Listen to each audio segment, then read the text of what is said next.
Hi guys, ఎలా ఉన్నారు అందరూ? ఈ వీడియోలో అయితే హైదరాబాద్ టు షిరిడి ఒక వీకెండ్లో ఎట్లా కంప్లీట్ చేయొచ్చో చూద్దాం రండి. నేను ఇండియా వస్తే మాత్రం కంపల్సరీ ఆ బాబా దర్శనం అయితే చేసుకోవాలి అనిపిస్తుంది నాకు. అందుకే నేను మా అమ్మ కలిసి వీకెండ్కి వెళ్ళిపోయాం. ఫ్రైడే నైట్ అయితే అజంతా ఎక్స్ప్రెస్ కాచిగూడలో బోర్డ్ చేసాం ఈవినింగ్ 6:30కి అండ్ నాగర్సోలో మార్నింగ్ 7:30 కల్లా దిగిపోయాము. ఇక చూస్తే కనుక అన్ని చాలా ట్యాక్సీస్ ఉంటాయి మనకి. మనము బయటికి వచ్చిన తర్వాత ట్యాక్సీస్ మాట్లాడుకోవాలి. యూజువల్లీ 150 ఛార్జ్ చేస్తారనమాట. సో ఆ తర్వాత మేము ద్వారావతి ఆశ్రమంకి వెళ్ళిపోయాము. ఇది సంస్థానం వాళ్ళదనమాట. సో దీంట్లో వచ్చేసి టికెట్ కాస్ట్ మనకి అఫోర్డబుల్ ఉంటాయి. Non AC, AC rooms both are available. So non ఏసీలో మనకి 500 రూపీస్ కాస్ట్ పర్ నైట్. వాళ్ళు 3 బెడ్స్ ప్రొవైడ్ చేస్తారు మనకి. అండ్ ఏసీ వచ్చేసి 900 రూపీస్ ఉంటుంది. సేమ్ 3 బెడ్స్ ప్రొవైడ్ చేస్తారు 1 నైట్కి. మనం ఇది యూజువలీ అడ్వాన్స్లో ఆన్లైన్లో బుకింగ్ చేసుకుంటే better.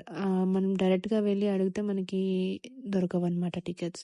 So already fully book అయిపోతాయి ముందే. అండ్ ఒకవేళ మనకి ఎక్స్ట్రా మెంబర్స్ ఉంటే మాత్రం ఎక్స్ట్రా బెడ్ కాస్ట్ ఇస్తారు 50 రూపీస్.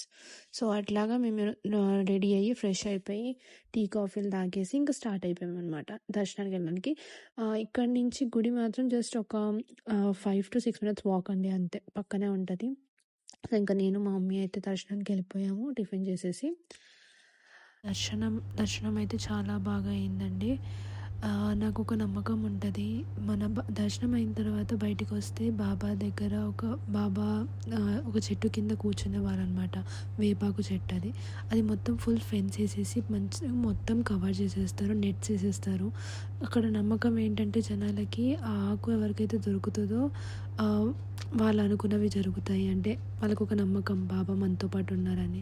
బట్ సర్ప్రైజింగ్లీ నేను విన్న ప్రతిసారి నాకు ఒక ఆకు నేను వెతకనండి. అందరు చాలామంది ఏం చేస్తారు అంటే పుల్లలు పెట్టి అలా ఆకులు లోపల నుంచి లాగుతూ ఉంటారు. నేను ఎప్పుడు అలా చేయలేదు. నేను వెళ్ళిన ప్రతిసారి నేను అక్కడ ప్రదక్షిణాలు చేస్తూ ఉంటే నా ముందే వచ్చి ఆకులు పడతాయి.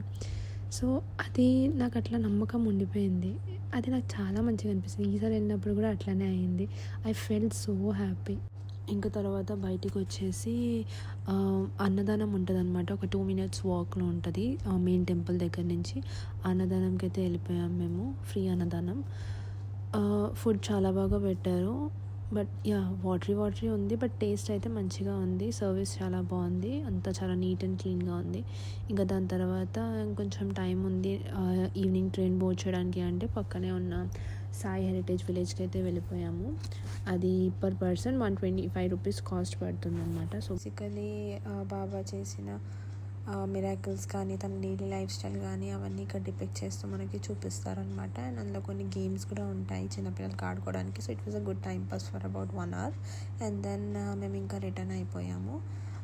వచ్చేసి ఫ్రెష్ అయిపోయి బ్యాగ్స్ అన్నీ ప్యాక్ చేసేసుకొని ఇంకా again back to railway station అనమాట.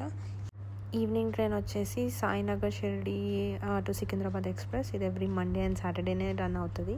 సో ఈవినింగ్ 5 o'clockకి ట్రైన్ బోర్డ్ చేసి మార్నింగ్ 8:55 కల్లా సికింద్రాబాద్లో దిగిపోయాము. మొత్తానికి ఆ సాయినాథుడి దర్శనాలు అయితే చాలా బాగా జరిగాయండి. Thank you for watching.